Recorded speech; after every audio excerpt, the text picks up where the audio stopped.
Bem-vindo, bem-vinda! Começa agora mais um Ecocenado. Veja nesta edição.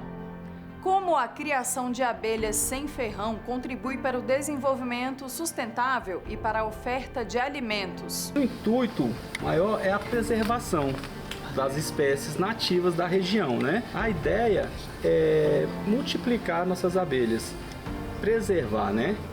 O nosso bioma está em equilíbrio. Uma entrevista com o representante do PNUMA no Brasil sobre a COP30. Vamos a una COP30 con mucha ambición, con un liderazgo que lo estamos notando muy fuerte de parte de Brasil. El embajador Correa do Lago ha puesto muy de frente todo lo que es la diplomacia climática y Brasil es un país líder en esa diplomacia y lo que está haciendo Brasil es traer a todos los países hacia una misma meta. Condições climáticas extremas podem ajudar na transição energética. E como é o processo de acidificação dos oceanos, que afeta a vida marinha?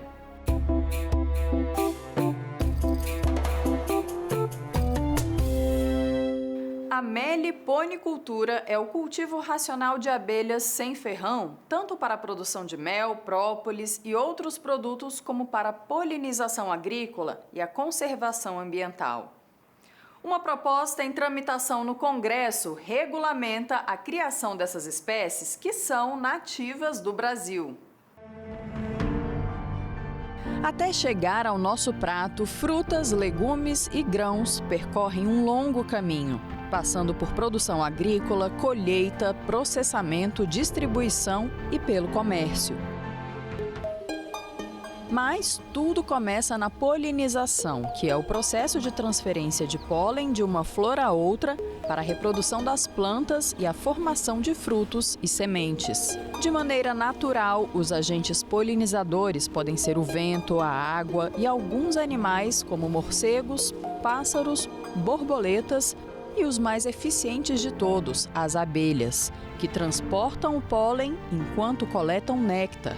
Sem elas, a biodiversidade e toda a cadeia alimentar seria afetada com a perda na oferta de alimentos. Nos ambientes naturais, ou mesmo um ambiente relativamente alterado, como essa floresta urbana, o que você vai ter? Várias espécies de árvores que dependem de visitantes florais, para a sua polinização. Então você tem colônias extremamente numerosas, com milhares de abelhas, que vão visitar essas flores. Uma perda de espécies de abelhas podem levar a uma redução da saúde do ser humano justo pela diminuição do consumo de frutas. As frutas passam a ficar mais caras, o ser humano passa a ter menos acesso às vitaminas e as vitaminas são fundamentais para o sistema imunológico. No Brasil existem cerca de 1.800 espécies de abelhas, mais de 1.500 são as abelhas africanizadas com ferrão que foram introduzidas no país na década de 1960. E quase 250 são nativas, as chamadas melíponas, que não possuem ferrão. Elas são parte do patrimônio cultural brasileiro, resultado de conhecimentos indígenas tradicionais. Mesmo com tamanha importância, não temos uma lei federal que regulamente o manejo de abelhas. O projeto de lei 4.429 de 2020 tem esse propósito. Todos sabem da importância que tem a apicultura e, sobretudo, a meliponicultura em termos econômicos e em termos, principalmente, de preservação ambiental no Brasil e no mundo. Muitos trabalhos de meliponicultura são feitos nas escolas e esse projeto, deputado Alceu Moreira, ele dá segurança jurídica para a criação, para a comercialização e, sobretudo, para o transporte dos meliponicultores, das colmeias, no Brasil. Tem pessoas que se dedicam a isso, ela faz polinização, ela melhora as florestas, melhora a questão ambiental, ela pode melhorar muito a qualidade do produto, do própolis, de tudo, ela só causa benefício. E a criação das abelhas sem ferrão tem sido incentivada como forma de conservação desses animais silvestres. O Dantes é um meliponicultor aqui de Brasília. Dantes, você cultiva 9 espécies aqui na sua casa, mas você não é um produtor de mel, né? Por que criar essas abelhas? Olha só, Karine, eu sou um apaixonado pelas abelhas, certo? Eu não sou um produtor de mel para comércio, mas eu tiro o mel para a gente fazer algumas degustações, alguns colegas. Mas o intuito maior é a preservação das espécies nativas da região, né?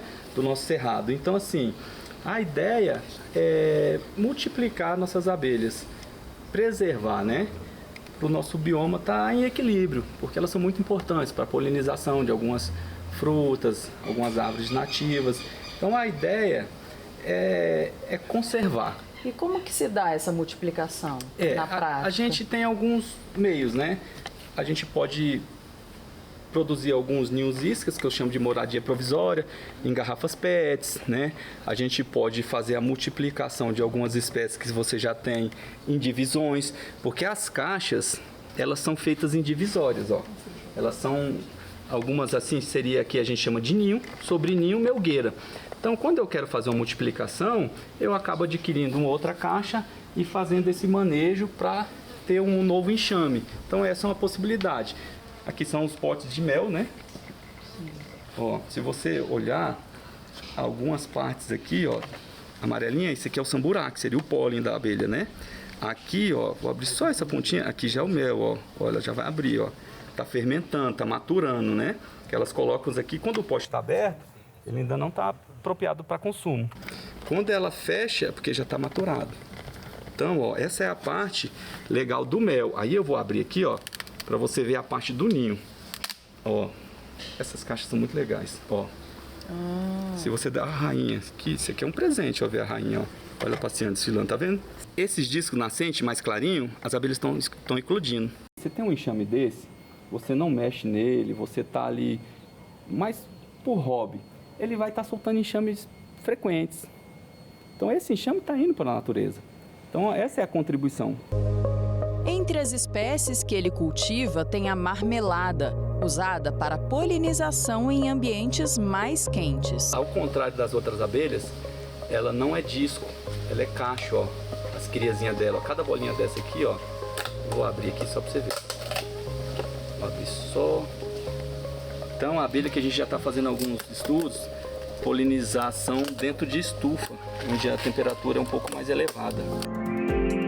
Dantes também mostrou pra gente como são os ninhos que funcionam como isca para a formação de novos enxames. Garrafa PET, papelãozinho, põe o própolis dentro. Tá vendo aquela abelha no pilão? Ela é um enxame muito antigo, de Jataí. Provavelmente uma dessas princesas, escapando lá né, de ser exterminada, voou e fez o enxame novo aqui. O que eu vou fazer aqui? Eu não posso deixar ela muito tempo aqui por conta da regulação térmica que eu te falei. Por mais que esteja fechadinho, a madeira ela trabalha melhor essa coisa da regulação térmica. Então, assim, eu tenho um prazo, não muito, enxameou. Eu percebi a entrada aqui, o biquinho, o movimento.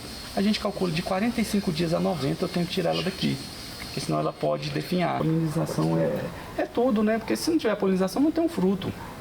Não tem um fruto. Assim, algumas pessoas falam, o pessoal já está polinizando com drone, mas não é. A diversidade, porque a abelha ela vai aqui, ó, tá vendo aquele maracujá lá? Ela vai naquele maracujá, ela vai no outro, então ela faz essa troca de, ó, o maracujá lá em cima, tem a manga, tem... Então, assim, a minha produtividade aqui, nesse quintal pequeno, aumentou muito depois das abelhas. O desenvolvimento sustentável ele tem a ver com a conservação das espécies nativas. Quando você maneja, então, por exemplo, uma espécie exótica, ela não naturalmente está adaptada aqui no ambiente natural e ela, por exemplo, ela vem com uma série de patógenos associados. Então a gente já sabe, por exemplo, que a Apis mellifera, que é a abelha africanizada exótica, ela tem uma série de doenças associadas a ela que não tornam, de certa forma, a apicultura às vezes muito segura a longo prazo. Em novembro, o Brasil vai sediar pela primeira vez a Conferência das Partes da ONU, reunião anual em que os países membros debatem as causas e os efeitos das mudanças climáticas desde 1995. A COP30 vai ser em Belém, no Pará. E hoje a gente estreia uma série de reportagens e entrevistas sobre o evento. Para este primeiro episódio, eu entrevistei o representante no Brasil do Programa das Nações Unidas para o Meio Ambiente, Alberto Pacheco Capella.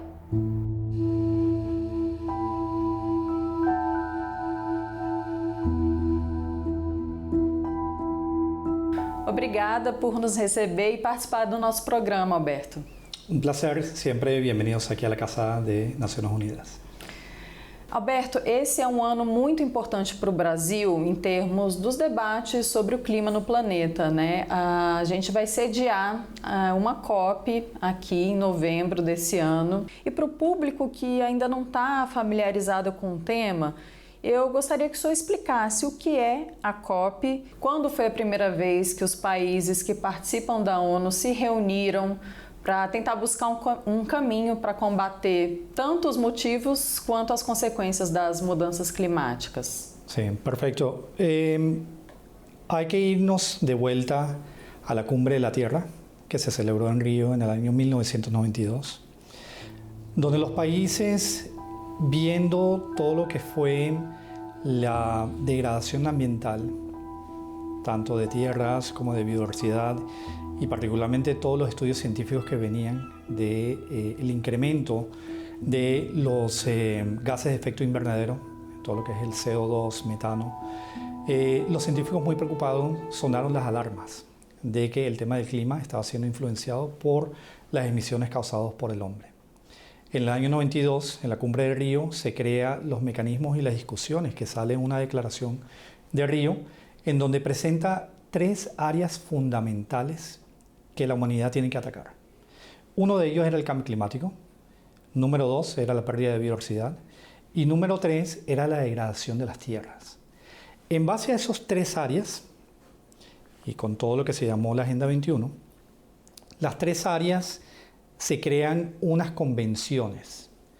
Unas convenciones son básicamente los países miembros se ponen de acuerdo a través de todo un proceso de ratificación de las convenciones, se ponen de acuerdo para establecer un marco global para atacar el tema del cambio climático. Eso se creó en el año 1992.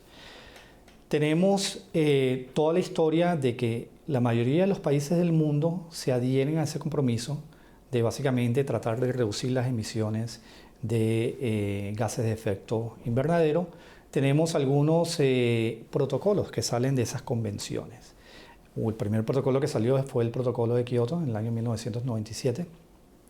La primera es que los países se ponen unos targets, unas metas muy fijas de que vamos a reducir las emisiones a nivel de los países. Y después que venció el plazo del protocolo de Kioto, viene el Acuerdo de París del año 2015. El Acuerdo de París es muy importante porque pone unas metas individualizadas de los países, lo que se llama los Nationally Determined Contributions. Los países establecen cuáles son sus propias metas de reducir, porque eso es todo un proceso sectorial que es guiado por los estados federales. Pero las COP en esencia es cada vez que los estados miembros se reúnen, y es una vez cada año, tradicionalmente finales de noviembre, principios de diciembre, se reúnen para establecer nuevas prioridades, hacer una evaluación de cómo han venido, dado que el tema de cambio climático es, yo diría, uno de los temas fundamentales que nosotros tenemos dentro de la humanidad que atacar. Y tenemos que hacerlo no como individuos, sino en conjunto. Todos los países tienen que tener un sistema de implementación de medidas, porque lo que hace un país impacta a los otros países. Y ahí lo estamos viendo en este momento que es crucial en la historia de la humanidad, porque estamos llegando a unos niveles. El Acuerdo de París se establece que nosotros deberíamos estar por debajo del 1.5 grados de la subida de la temperatura en base a las temperaturas preindustriales, ¿no?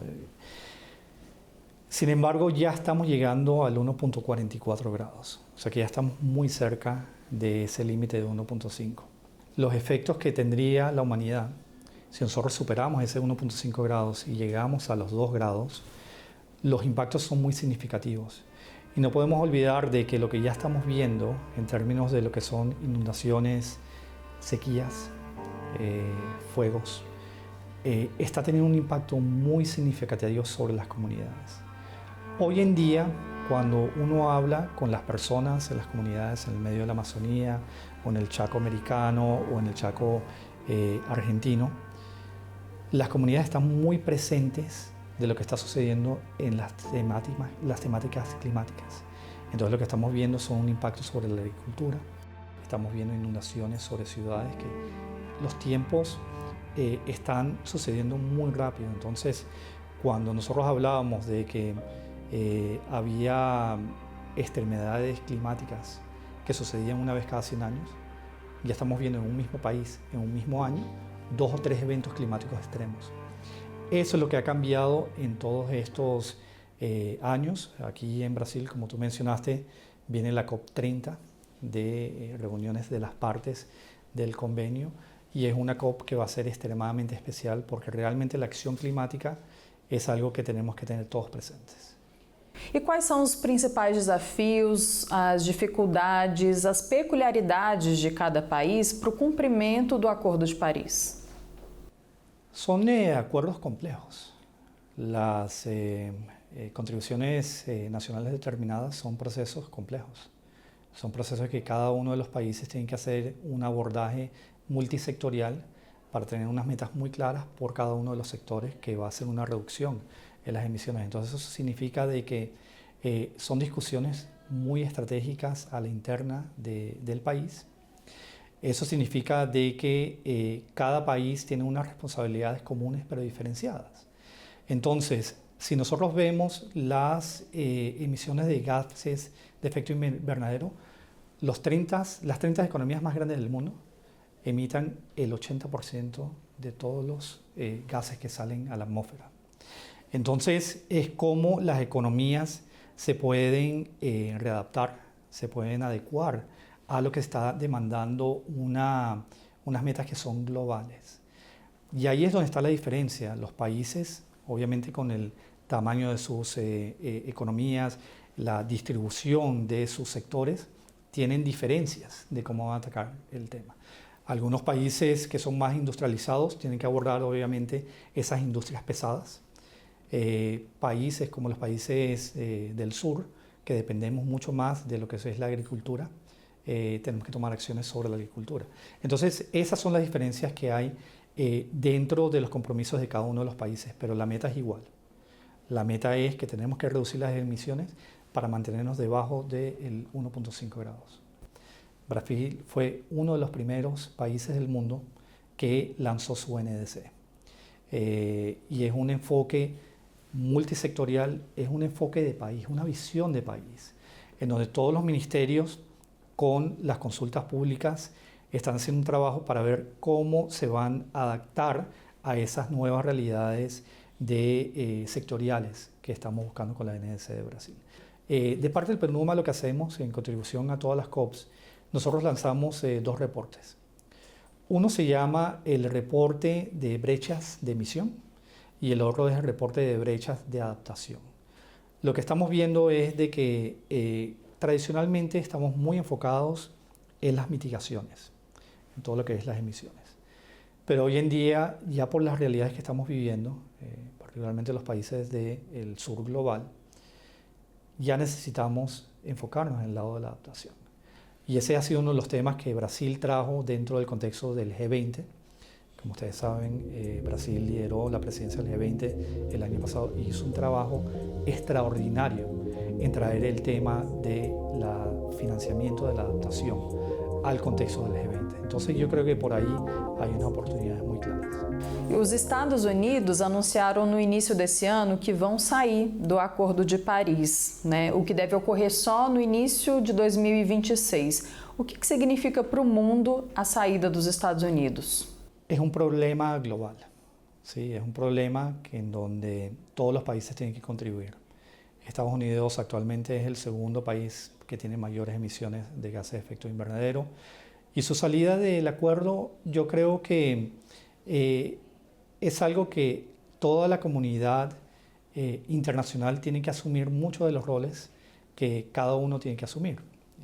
Lo que hemos visto en el pasado es que han habido gobiernos subnacionales que han asumido esa responsabilidad y ese compromiso de parte de cuando un Estado miembro decide no ser parte del acuerdo. Pero obviamente que vamos a una COP30 con mucha ambición, con un liderazgo que lo estamos notando muy fuerte de parte de Brasil. El embajador Correa do Lago ha puesto muy de frente todo lo que es la diplomacia climática. Y Brasil es un país líder en esa diplomacia. Y lo que está haciendo Brasil es traer a todos los países hacia una misma meta. E para finalizar, qual é o legado que o senhor espera que a COP30 deixe para o Brasil e para o mundo? El legado es acción climática. El legado es de que todos tenemos que participar en esto. Hay una orientación muy grande y muy fuerte de que el sector privado tiene que estar presente, tiene que estar dispuesto a tomar decisiones complejas que tienen que hacer para sus transiciones. Los gobiernos tienen que tener un poco más de ambición con lo que son las NDCs, si nos queremos tener y evitar todas las peores cosas que pueden traer para la humanidad el cambio climático. Pero yo creo que el legado que está dejando es cómo un país puede hacer una conferencia de las partes con un proceso nacional tan consultivo, que pueda traer elementos de prioridades que puedan salir de las comunidades en la Amazonía, en el Cerrado, en el Pantanal. ¿Cómo traemos todo ese conocimiento a un contexto global? Yo creo que ese va a ser un gran legado. El tema de las finanzas va a ser uno de los grandes elementos que, si nosotros podemos ver un avance en eso, yo creo que va a ser un gran legado. Yo creo que lo importante también por ese lado político es lo que está haciendo Brasil en avanzar y en traer toda esta diplomacia climática, de traer a todos los países. Todos los países tenemos responsabilidad sobre esto y yo creo que la COP30 va a ser una gran oportunidad para hacerle ese llamado de atención de que tenemos que mejorar las formas de implementación de este tratado que es tan importante y vital para nosotros en el presente y en el futuro.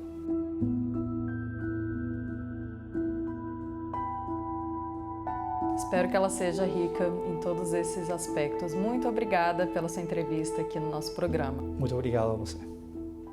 Veja agora destaques do que aconteceu no Brasil e no planeta nos últimos dias no nosso Giro Ambiental.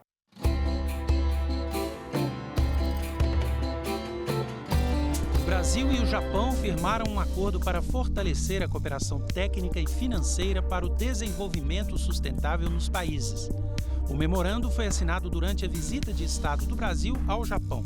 O documento abrange diversas áreas, como ações para a redução da emissão de gases do efeito estufa e a adaptação do clima. O Brasil continuou perdendo superfície de água em 2024, segundo o MAP Biomas.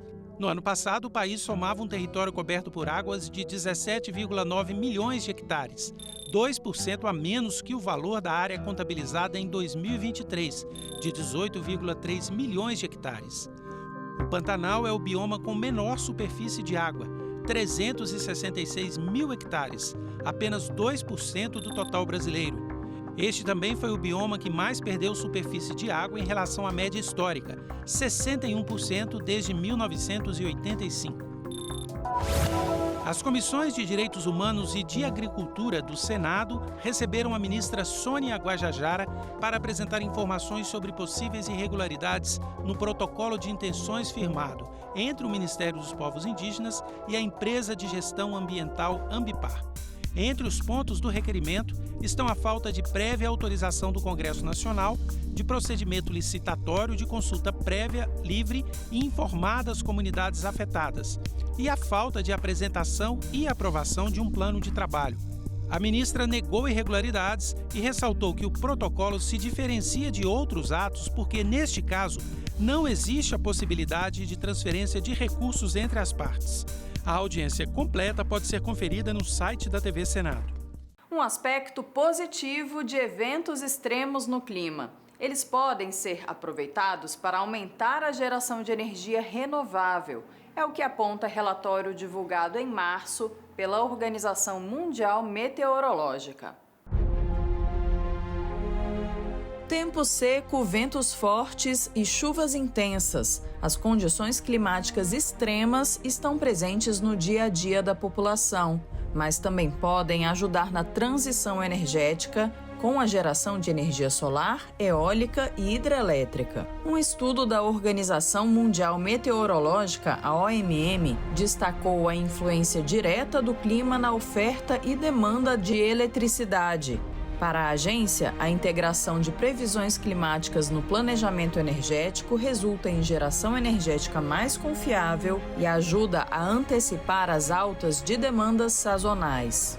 A instituição afirma que, para o mundo cumprir os objetivos de triplicar a capacidade de energias renováveis e duplicar a eficiência energética até 2030, é fundamental contar com uma matriz diversificada que leve em consideração as informações climáticas. A acidificação dos oceanos é um dos problemas ambientais mais críticos, com sérias consequências para a vida marinha. Entenda o que é esse processo na animação que preparamos para explicar para você. A cada ano, os oceanos absorvem aproximadamente 1/4 do CO2 emitido na atmosfera. Por um lado, isso alivia o aquecimento global, mas, por outro, acaba gerando sérios problemas para os ecossistemas marinhos e para as comunidades que dependem dos oceanos. Quando o dióxido de carbono presente no ar é absorvido pelos mares, o pH da água é reduzido, o que acidifica os oceanos. Essa mudança no pH aquático altera o equilíbrio químico da vida marinha, fazendo com que alguns organismos tenham mais dificuldade para formar conchas e esqueletos, comprometendo toda a cadeia alimentar oceânica e, consequentemente, o clima global. As principais atividades humanas que contribuem para isso são queima de combustíveis fósseis, desmatamento e mudança do uso da terra e agricultura intensiva e pecuária. Nós ficamos por aqui. Obrigada pela audiência. Para rever ou compartilhar este e outros programas, acesse senado.leg.br/tv ou o nosso canal no YouTube. Até o próximo EcoSenado.